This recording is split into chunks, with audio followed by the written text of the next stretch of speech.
Yo, what is going on YouTube? It is your boy GZTV. We are back with another video, and this is probably going to be a long video because, man, I have so much to say. You guys should know by now, I am a huge Tyler, the Creator fan. We are here with a new Tyler, the Creator album. It's not necessarily new. It dropped like the week of Halloween, and it's been a couple of weeks, I think, since then. I love Tyler, the Creator. He's always going to be in like my Mount Rushmore favorite artists, you know, with guys like him, guys like Kanye West. Those are guys that are kind of locked in no matter what they do. I know Kanye West has some like controversies right now. Yeah, those are artists that that are guaranteed. I'm gonna be honest though, this was probably the least excited I have been for an album of his, but I don't know why. That fucking changed. I mean, coming off of Call Me If You Get Lost, which was probably my favorite era of Tyler's, just because I got to see him live for that album and was really into it. This just wasn't as exciting or hyped up. The marketing wasn't as good. The rollout I don't think was as good. I mean, the rollout was good, but it wasn't as good as Call Me If You Get Lost rollout. It's not because he grew off me or whatever, but I don't know. I think there's just so much going on in my life right now that I didn't feel like I had the time to get to this. And this video may be coming to you guys late as fucking, yeah, it is. But I still need to talk about this album, like whether it be in fucking December or whatever. I need to talk about this because it's an extremely important artist to me. This is a huge moment in music for him to drop. I find it so cool that Tyler's able to surprise his fans with the aesthetics, themes, and atmospheres he creates with each album. That is something that I'll always admire out of him, no matter what happens. Also, this was a very sudden and weird time for him to drop an album, and it was completely out of the norm, so I'm definitely here for that. There are a lot of dope themes that we get out of this album, and that is something we will discuss throughout this video, so stay tuned for that. Let's go track by track. So track 1 is Saint Chroma. This is kind of the character that we will be getting used to throughout the album. Obviously, you have like Mr. Baudelaire, Tyler Baudelaire on Call Me If You Get Lost. You had Igor with Igor. He's starting to kind of create characters here. He had like the therapist on Bastard. He had all those characters on Wolf. Saint Chroma's center stage here. He's on the cover. Obviously, you see up there. And overall, this character seems to represent a very interesting side of Tyler, and a side of Tyler that he's never really explored before. He's paranoid, hiding behind a mask, trying to free himself of that mask. It's super intriguing to me. Obviously, you know, shout out to Daniel Caesar for the vocals. That was great. I think he's been on this album a couple of times. This was pretty much the introduction to the rollout as well, so this is an important track on the album, obviously. The chanting, the dope flows, the beat switch. What an intro this is, by the way. It's a great track. The screams, it's such an eerie song. I really like it. There's a lot of really eerie songs that kind of take you back to an older era of Tyler, the Creator, and that's amazing. There's so much. I mean, this song is great. Next up, track 2, you get into this chaotic track. We have Ratata. Tyler's obviously somewhat famous, especially on this version of Tyler is somewhat famous, like the brash Tyler. He is famous, obviously, especially on some of his early albums like Wolf, Bastard, and Goblin. Like, aggressive, in your face, just super out of the norm, kind of punky almost, like outcast, rebellious. And this song really goes with that. It honestly reminds you of something off of Cherry Bomb with that like Garbage flavor, you know, the song he had on GTA. I think Garbage was on Wolf, actually. But, yeah, he's talking shit. This will definitely go down as one of my favorites on the album. It is such an entertaining track. The bars are great, the flows are great. Such a fun song I can bump in the whip. And talking about Zendaya being a box muncher, biggest out the city since Kenny. You know, Tyler got it with this one. All sorts of iconic lines. Very fun song. The album then transitions almost seamlessly into Noid, which was the huge promotional single going into the album. It had a music video that again features Saint Chroma, the main character of the album. It's about what the title suggests, and a lot of the stuff about this album is like trying to hide your true identity because of paranoia. Again, paranoia. What the album or what the title suggests. It's exactly what it's about. Feeling watched, chased, frantically avoiding people, imagining terrible things happening to you. We've all experienced stuff like that, especially after like a traumatic situation. It's not just famous people that go through this, you know. Even for how outlandish some of Tyler's songs are, this song still surprised me with this like crazy African sample. There's actually a transition from that sample that makes sense, but for the sake of time, there's a translation from that sample that makes sense. I'm not gonna like go through that. Has he been in the studio with JPEG Mafia? This is very much like a JPEG Mafia type of sample. It's so cool. Paranoia is like a root of fame. It could be like the way he is. There's kind of a lot of ways you could interpret that. I suppose, you know, we can explore that through the album as well, and I'll talk to you guys a little bit more about it. Willow assists with the vocals, by the way. That's not really talked about much. This song is also, it's like punky. It's really dope. The growls, the beat, I just love the vibe of it. It has like that hectic, frantic vibe to it. It almost like makes you nervous sometimes. Incredible production, the synths. This is a really good song. Next track 4 is Darling I. This is very much a love song, of course. You may get that from the title. It's quite a complex track, actually, talking about a lot of things, freedom, self-awareness, commitment. It's a deep bag, very introspective song, one of the more introspective songs on this album, and there are a lot of those. He's very conflicted because he wants to experience new things while also wanting to commit to something. He constantly wants to expand his horizons, but he needs to commit to some things at some point. And procrastination and insecurities about these things, again, is very much explored on this album. Tizo is on this, which is always great, and it's so cool now that Tizo's last feature with Tyler really shot him up into the spotlight, and this is the first time these two have worked together since Tizo really took over and has entered mainstream with, so many amazing features over the last year or two. It's fucking awesome. Just about everything about a relationship can be found in the song, and Tizo adds to that, talking about fulfillment, sincerity, individuality. The drop it like it's hot clicks too. That was a really fun touch to it. The song definitely makes you feel a sort of way. I really appreciate how Tyler found a way to rap on the song and make it sound great. Very intricate, really good song here. Here we go. Track 5 is Hey Jane. This is one of those niche conceptual songs that you'll see guys like Tyler the Creator and see guys like Kendrick Lamar do every once in a while, and you'll just think that it's a great way to portray that concept, and this is what you get with Hey Jane. It's the whole situation where Kendrick Lamar had that song We Cry Together, where he was arguing with his girl. This is a very specific situation. Obviously it happens to so many people. Same with Kendrick's song. Kind of just talking about unexpected pregnancy, even if it is something he might not have experienced before. He's so good at telling that story. I'm not sure if Tyler's had that situation happen to him before. I don't know. You can maybe read up on that. Speaking from both a man and woman's perspective, it's a very clever song. Struggling, having fear, hesitating, so many inner conflicts, feeling alone, anxious, having to take the impact while still having love for your partner and not just throwing them to the fucking birds. It's another very intriguing track, and for different reasons than most of the other songs on here. The advice at the beginning of the track was hilarious from his mother. Always use a condom, as he's talking about an unexpected pregnancy. Lyrically, this is probably the best track up to this point. So poetic. I don't know how he does this every time. This was fucking awesome. I love this song. Very much like a Flower Boy song in terms of the sonics. Really, really good song here. Track 6 is I Killed You. I think Childish Gambino is on this track. I'm not 100% sure if he is. To an extent, this is another one of those very niche songs that some people, including myself, don't understand. This is supposed to be about, black people having a weird relationship with their hair and them navigating through a world where people judge them for how their hair looks. It's such an interesting concept. You don't see other artists making songs about that. Obviously, there's a lot of truth to this track, just being observatory and saying that. It's yeah, people do judge, black people and African Americans based on how their hair looks. That's definitely a thing. Just struggling with societal expectations and self-identity by killing or cutting off your hair. Again, another strange track to add to his catalog, but it's really good. It's pretty fucking genius, just the concept and all the metaphors and all the symbolic meaning behind the song. I never would have thought that this is what Tyler was talking about with the song. I was so focused on the sonics the first time I listened into the production and how good he sounded that I was completely clueless about the underlying message of it, and I'm glad that I went back and kind of re-listened to it a couple of times. Again, more great flow hitting the pockets on here. He has really elevated himself as a rapper, and I'm gonna say that so many times throughout the review because he's done great. You the room, they the elephant. That's insane. I mean, that's just a great bar. Childish Gambino was on this track actually, so there you have it. And then we get Judge Judy at track 7, which is another kind of romantic, lovey-dovey song on the album. Obviously, you're gonna get a couple of those. You really didn't get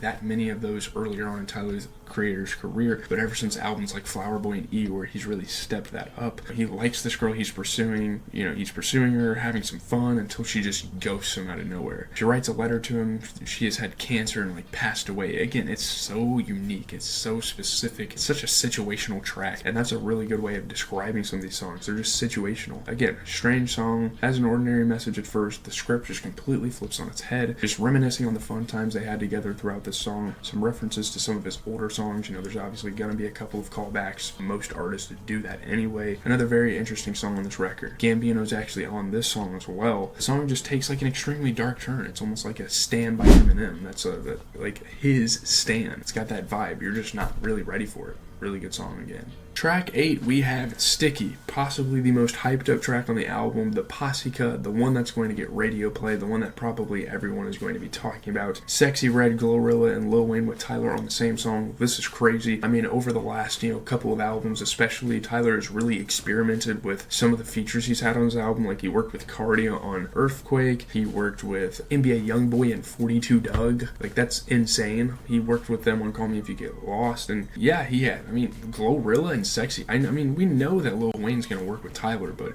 Glorilla and Sexy Red, that is insane to have on this album. Cool Young Buck sample on here as well, that was awesome. The song's kind of just about being yourself, standing up to doubters, embracing the fame and success that kind of comes with this whole music thing, speaking on self-worth, flaunting achievements. Very bold yet humorous song. There's a lot going on in this one. A lot of clever bars, talking about life and just relationships and stuff like that. Better find him up, it's getting sticky. It's a very fun track. Glorilla is honestly very underrated as a rapper. I've hated on her before. I don't think I've done that on the channel, but I have not been a huge fan of her music, but she's pretty solid as a rapper. I like how when artists like her, again, Youngboy, Doug, and even Sexy Red on the song, are on like a Tyler the Creator song. It really brings out the best of them. It's great to watch, and it's like a sign of respect towards Tyler when they do that, when they're on his songs. I think that's so cool. Again, Tyler's grown so much as a rapper. It's so entertaining hearing him rap now. He was seen with Sexy before, but I never expected them to be on a song together. It's kind of like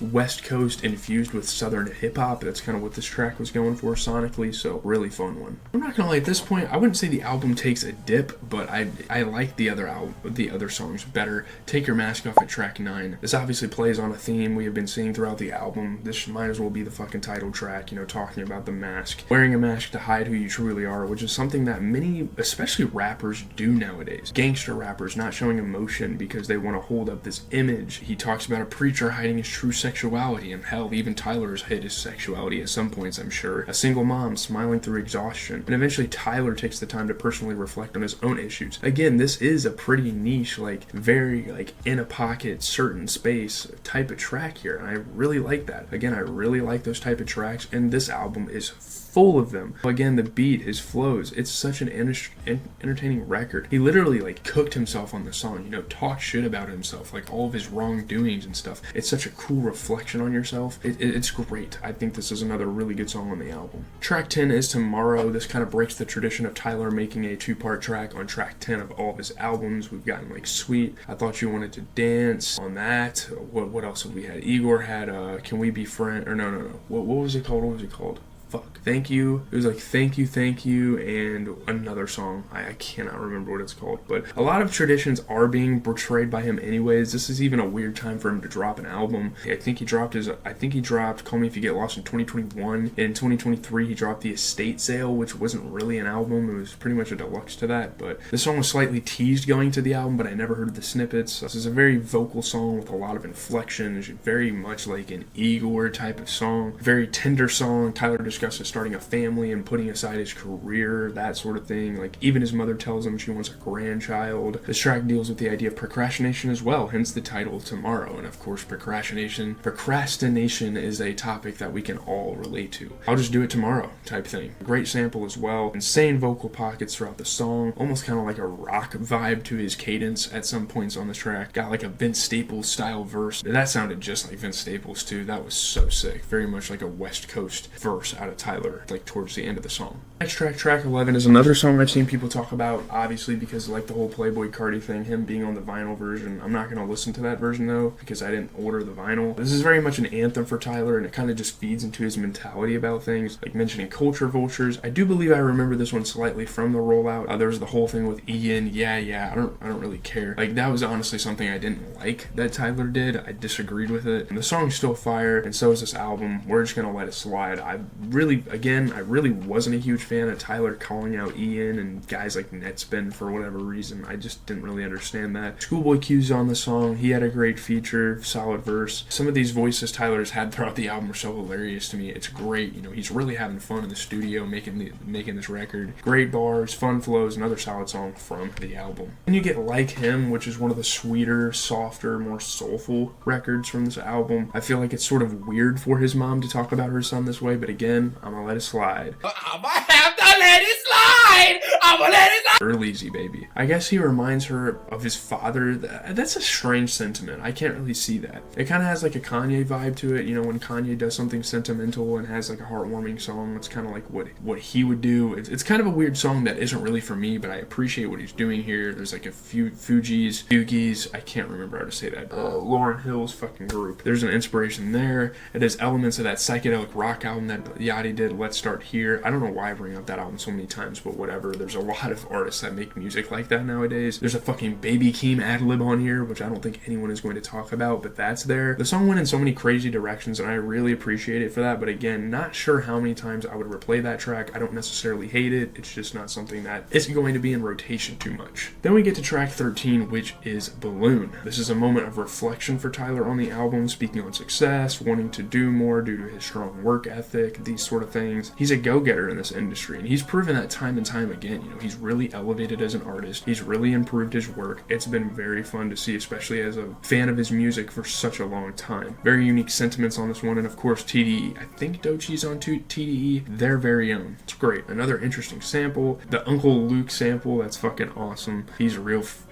for saying fuck BBLs as well. The production has so much going for it. The vocals, the fuzz, the sample, very fun to listen on the song. Fun bars and a really enjoyable verse from Doechii, continuing to prove that she's probably the best female rapper out right now. Spray the block with LaFleur, that's fucking awesome. There's so many fun lines. This is a really good song. And then to close the album out at track 14, that seems like a very small amount of tracks for an album, but I got everything I needed here. We have I Hope You Find Your Way Home. This continues the story from Hey Jane, so that's definitely interesting. I think he was talking about that like same girl, the growls over this angelic harmony. It's such a crazy song. Sort of echoes the messages from Call Me If You Get Lost, like I hope you find your way home, don't get lost type of thing. Synths are great. It's a very interesting song. He has some really good rapping. Obviously his mom closes it out with like a heartfelt message, so that's great. But let's get into the review. So getting into just generalities, just a general review of the album, Tyler played with the concept of including his mother on his album with Call Me If You Get Lost, and it's cool to see him do it more on this album, pretty much integrate her in every fucking song on the record. You know, it's great. I mean, the pockets he gets in flow-wise is great as well. I'm gonna kind of be scattered with this review, so just hang in there. This album kind of feels like an Igor with the better rapping skills you get on Call Me If You Get Lost. And honestly, most of his albums kind of infuse into one, and you can say that about a lot of his other albums. You know, he takes stuff that works from his previous albums, throws it together, and makes another great project with new things. Again, this is why I like Tyler the Creator albums. There's just so much to digest. It's a very fun ride every single time. I enjoy his albums every single time. Just the eeriness and weirdness of this album, it makes me love it so much. Real music, man, it's officially back. Lyrically, you know, this might be some of his best shit as well. You know, some of the stuff he says, some of the sentiments, some of like the concepts he touches and he taps into, it's great. The album runs so deep.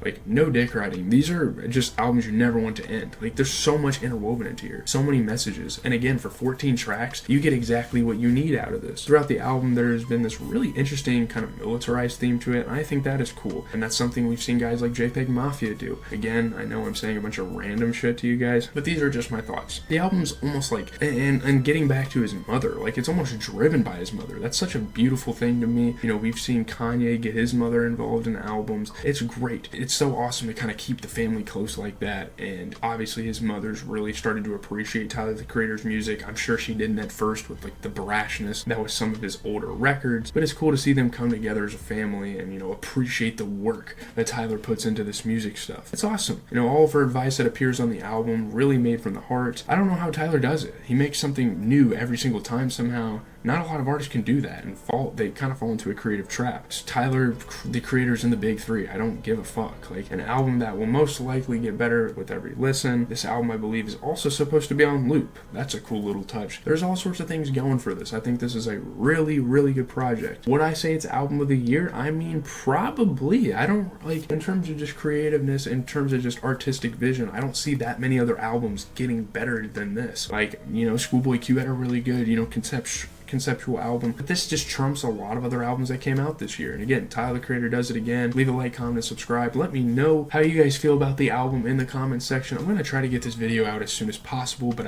this is probably going to be a pretty long review, like probably like 15 to 20 minutes, so just kind of get ready for that. There's a lot to say. Tyler the Creator deserves it. I'm out, guys.